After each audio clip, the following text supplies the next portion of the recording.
हिंदी में यूपीएससी की तैयारी से संबंधित प्रोग्राम्स को देखने के लिए सब्सक्राइब करें स्टडी IQIAS हिंदी।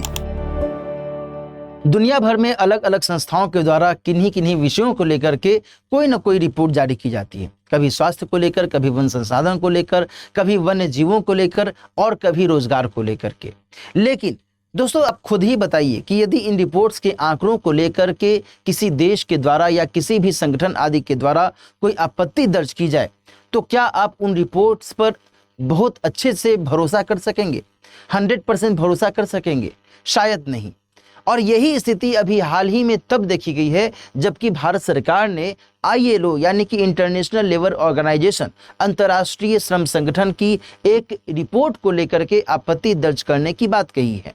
दरअसल ILO ने मार्च माह में एम्प्लॉयमेंट रिपोर्ट जारी की थी और इसके अंतर्गत जो आंकड़े पेश किए गए हैं भारत में रोजगार की स्थिति को लेकर के, उसके संदर्भ में भारत सरकार ने कहा है कि ये आंकड़े तथ्यपरक नहीं है, सही नहीं है और हम इसको लेकर के आपत्ति दर्ज करा सकते हैं। आइए आज की चर्चा में हम लोग इस पूरी कहानी को समझने की कोशिश करते हैं कि इसमें क्या कुछ ऐसे पक्ष शामिल हैं। इसको हम लोग एक एक करके देखेंगे, लेकिन आगे बढ़ने से पहले मैं आप सभी से यह भी कहूंगा कि 27 जुलाई से P2I बैच की शुरुआत हो गई है।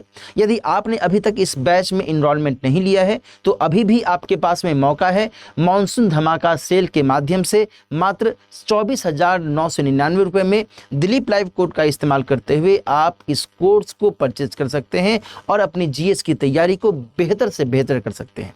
इसमें सबसे बड़ी सुविधा यह है कि यदि आप प्री 2025 को क्वालिफाई करते हैं तो आप IAS की जहां एक तरफ तैयारी मेंस के स्तर पर बहुत धूमधाम से कर सकते हैं बिना किसी अदरवाइज शुल्क के, वहीं दूसरी तरफ आपकी जो ये फ़ी है वह भी वापस हो जाएगी।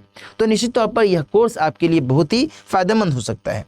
अब हम लोग आगे बात करते हैं और इस रिपोर्ट से संबंधित जो अन्य महत्वपूर्ण पक्ष हैं इसको देखने की कोशिश करते हैं।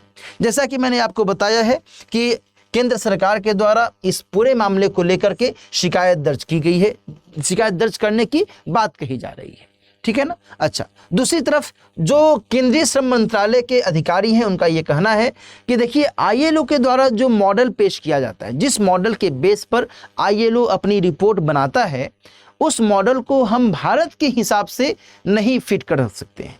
यानी कि भारत में जो स्थिति परिस्थिति है उसको इसी हिसाब से देखा जाना चाहिए, न कि ILO के अपनी किसी विशिष्ट मॉडल के हिसाब से। और यदि ऐसा होगा तो निश्चित तौर पर डिफरेंस आएगा ही आएगा। तो ये बातें अधिकारी जी ने ये कही हैं, केंद्रीय श्रम मंत्रालय के जो भी ऑफिशियल्स हैं इनके द्वारा कही गई हैं। दूसरी बात यहाँ पर यह है कि ILO के द्वारा इस्तेमाल में लाए गए आंकड़े भारत के आंकड़े के समान नहीं है। क्लियर है? अच्छा, अब एक बात और मैं आपको बताऊं कि ILO और जो मानव विकास संस्थान है इनके द्वारा हर साल मार्च में एम्प्लॉयमेंट रिपोर्ट जारी की जाती है और इसी को लेकर के यहाँ पर हम लोग एक एक पहलू को देख रहे हैं। आगे बढ़ने से पहले दो महत्वपूर्ण टर्म्स भी मैं आपको बता देना चाहूँगा क्योंकि इनके बारे में आगे चर्चा मिलेगी, इसलिए आप इनको समझ लीजिए। जैसे कि एक जो टर्म है वो है श्रम बल, जिसको हम लोग अंग्रेजी में लेबर फोर्स भी कहते हैं। श्रम बल का मतलब ये होता है कि भाई ऐसे लोग जो कि 15 वर्ष से अधिक आयु के हैं, उम्र के हैं, और इनमें दो कैटेगरी हो सकती है, या तो वो रोजगार में है या फिर वो रोजगार पाने की आशा में है, रोजगार की वो तलाश में है। तो इन लोगों को हम लोग श्रम बल की कैटेगरी में रखते हैं कि ये श्रम बल है हमारा। दूसरा जो एक महत्वपूर्ण टर्म है वो है श्रम बल भागीदारी दर। कहने का मतलब ये कि 15 वर्ष से अधिक आयु के जो लोग हैं उनकी जो जनसंख्या है उनका प्रतिशत, ठीक है, जो रोजगार की अपेक्षा कर रहे हैं, किस चीज की? एम्प्लॉयमेंट की, या तो वो रोजगार में है या फिर वो रोजगार की तलाश में है। दोनों कैटेगरी के लोगों को यहाँ पर हम लोग क्या देखते हैं? रोजगार की अपेक्षा वाले लोगों में यहाँ पर हम लोग शामिल करते हैं और इन्हीं की जनसंख्या का जो प्रतिशत है ये क्या कहलाता है? श्रम बल भागीदारी दर। यहाँ पर ये दोनों टर्म्स आपको समझ लेना चाहिए, ठीक है जी। अच्छा, अब हम लोग इसी को आगे समझें कि इसमें और क्या बातें कही गई हैं। तो पहली बात यहाँ पर कही जा रही है कि भारत के बेरोजगार कार्य बल में लगभग 83% 83% युवा शामिल हैं। देखो यहाँ पर कार्यबल आ गया ना, वर्कफोर्स। कितने युवा शामिल है? 83% युवा शामिल है। ये रिपोर्ट में बात कही गई है। कुल बेरोजगार युवाओं में माध्यमिक या हायर एजुकेशन प्राप्त युवाओं की हिस्सेदारी वर्ष 2000 में जहां 35.2% थी, वह 2022 में लगभग दोगुनी हो गई है, यानी कि 65.7% हो गई। सावधानी से समझिएगा, इसमें कहा जा रहा है कि सेकेंडरी और हायर एजुकेशन प्राप्त जो युवा हैं उनकी संख्या में बढ़ोतरी हुई है। ठीक है जी। लेकिन साल 2000 से 2019 के बीच में, यानी कि लगभग 19 साल के दौरान में युवाओं में बेरोजगारी दर 5.7% से बढ़ करके 17.7% हो गई। लोग पढ़ने लिखने वाले ज्यादा हुए हैं, काबिल ज्यादा हुए हैं, उनके पास डिग्रियां ज्यादा आई हैं, है ना, डिग्री होल्डर्स ज्यादा हुए हैं, लेकिन जो रोजगार है इन डिग्री होल्डर्स की तुलना में वह कम हुआ है। बेरोजगारी ज्यादा हुई है। जहां बेरोजगारी दर 5.7% थी, वो बढ़ करके 17.5% हो गई है। ये मैं नहीं कह रहा हूं, बल्कि ILO की रिपोर्ट कह रही है, और इसी रिपोर्ट के अगेंस्ट में केंद्र सरकार की आपत्ति संभावित है। अच्छा, 2022 में यह कम होकर के 12.4% हो गई, जो कि 17.5% थी, वह 12.4% हो गई 2022 में। ठीक है जी। यहां पर ये आंकड़े इंडिकेट करते हैं। अगली बात क्या कही गई है? ग्रेजुएट बेरोजगारों में महिलाएं लगभग 95% हैं। महिलाओं की संख्या 95% है भाई, ग्रेजुएट वुमेन की संख्या। इसके अलावा साल 2000 से 2022 के बीच औपचारिक नौकरी कर रहे लोगों की संख्या मात्र 10% यहां पर देखी जा रही है। औपचारिक नौकरी या फिर कह सकते हैं कि फॉर्मली जो जॉब में है या फिर ऑर्गेनाइज सेक्टर में जो जॉब में है ना, उनकी संख्या 10% रही है, मात्र 10%। ठीक है ना, औपचारिक नौकरी करने वालों। जाहिर सी बात है, आपको पता होना चाहिए कि असंगठित क्षेत्र में जो लोगों की स्थिति है, लोगों की जनसंख्या है, वो कहीं ज्यादा इन्वॉल्व है असंगठित क्षेत्र के रोजगार में। क्लियर है? अच्छा, जबकि 90% लोग या तो अपने काम या फिर अनौपचारिक रोजगार में शामिल है। यही बातें मैंने अभी आपसे कही भी। क्लियर है? अच्छा, साल 2000 के बाद से औपचारिक रोजगार का अनुपात लगातार बढ़ा है, लेकिन 2018 के बाद इसमें भारी गिरावट दर्ज की गई। ये पॉइंट टू बी नोटेड है। इस रिपोर्ट की माने तो कहा जा रहा है कि 2000 के बाद जो फॉर्मल सेक्टर में एम्प्लॉयमेंट था ये तो बढ़ा, लेकिन 2018 के बाद इसमें लगातार एक डिक्लाइनेशन की स्थिति देखी गई है। क्लियर है? अच्छा, इसके अलावा अधिकतर भारतीय युवाओं में जरूरी कौशल की कमी, ये एक इंपॉर्टेंट पॉइंट है। क्यों? क्योंकि यहां पर कहा जा रहा है जरूरी कौशल की कमी, यानी स्किल की कमी। स्किल की कमी जो हमें चाहिए किसी काम के लिए, वो कौशल नहीं है आपके पास, तो हम क्यों आपको रोजगार में रखें? बेशक आपके पास में XYZ कोई भी डिग्री है ना। तो यहां पर यह बातें कही जा रही है। 75% युवाओं के बारे में कहा जा रहा है कि ईमेल में अटैचमेंट के साथ डॉक्यूमेंट भेजने तक में वो सक्षम नहीं है। बहुत बुरी हालत यहां पर इस रिपोर्ट में बताई गई है भाई।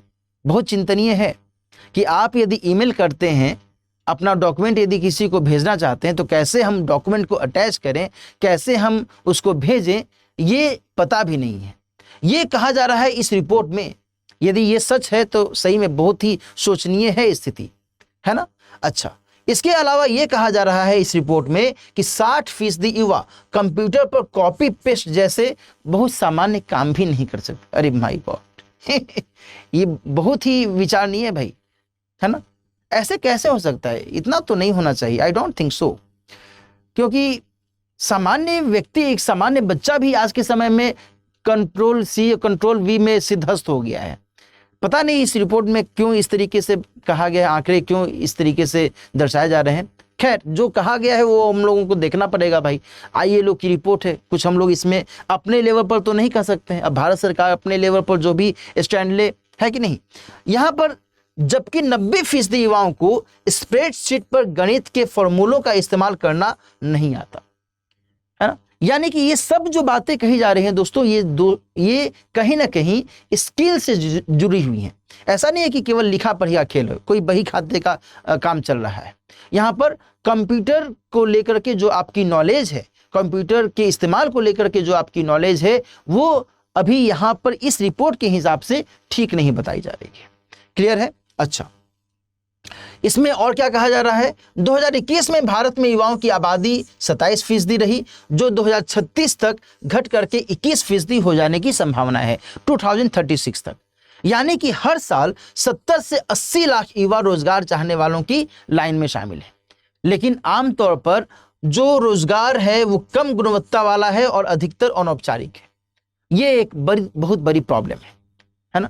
जो भी रोजगार है उनकी क्वालिटी कम है, या फिर जो रोजगार में जाना चाहते हैं उनको लगता है कि ये तो मेरे लायक है ही नहीं, है ना। या फिर अनौपचारिक सेक्टर का वो रोजगार है जिसके कारण वो उसमें नहीं जाना चाहते हैं। ये स्थितियां हैं।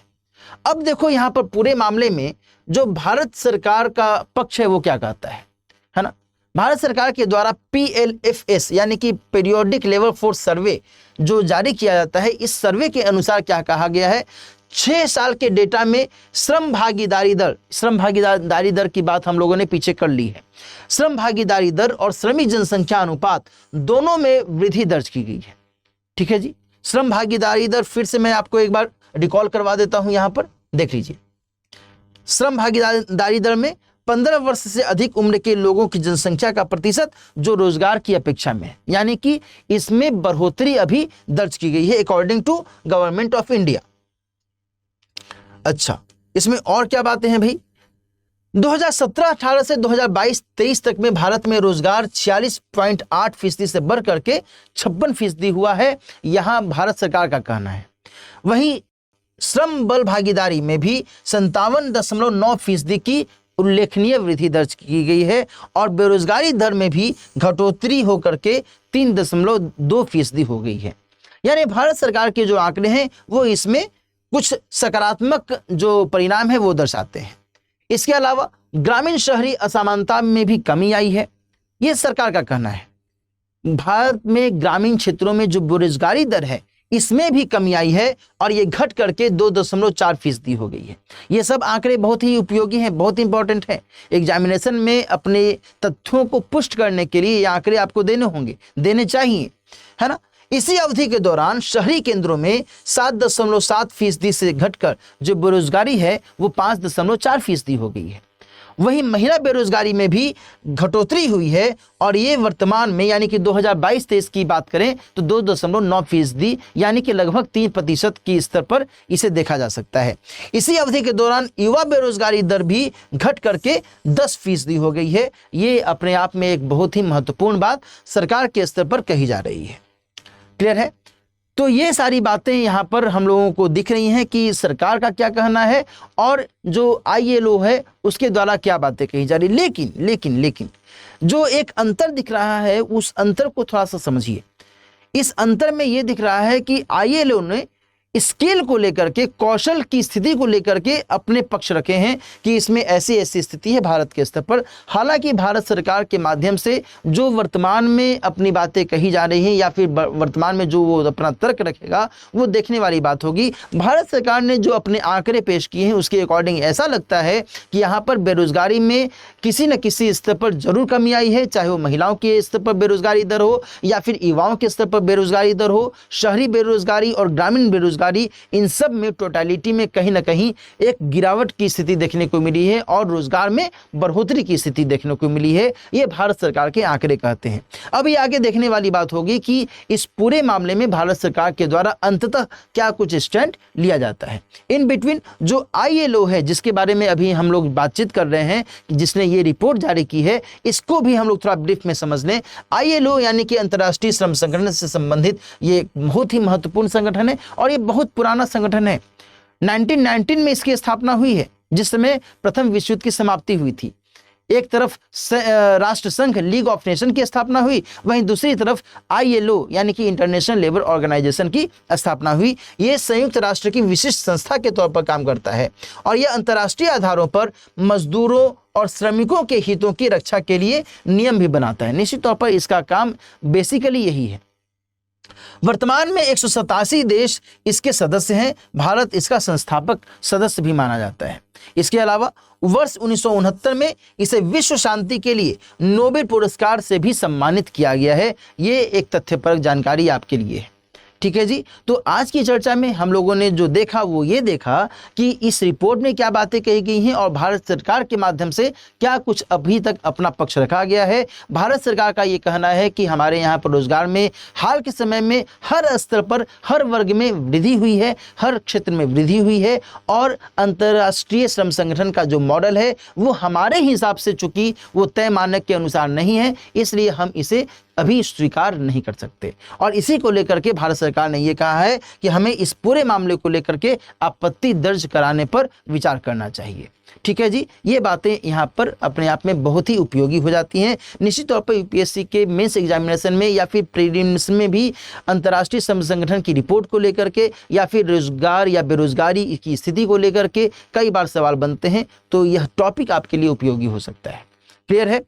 आज की चर्चा समाप्त करने से पहले फिर से मैं आपको एक बार बता दूं कि 27 जुलाई से P2I बैच की शुरुआत हो गई है। यदि आपने अभी तक इसको इनरोल नहीं किया है तो जल्दी से दिलीप लाइव कोड का इस्तेमाल करते हुए इस कोर्स को आप परचेज कर सकते हैं।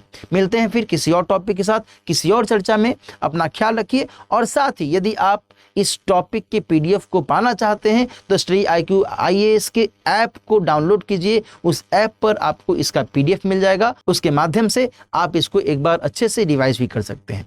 अपना ख्याल रखिए, मिलते हैं फिर। All the best. हिंदी में यूपीएससी की तैयारी से संबंधित प्रोग्राम्स को देखने के लिए सब्सक्राइब करें स्टडी IQ IAS हिंदी।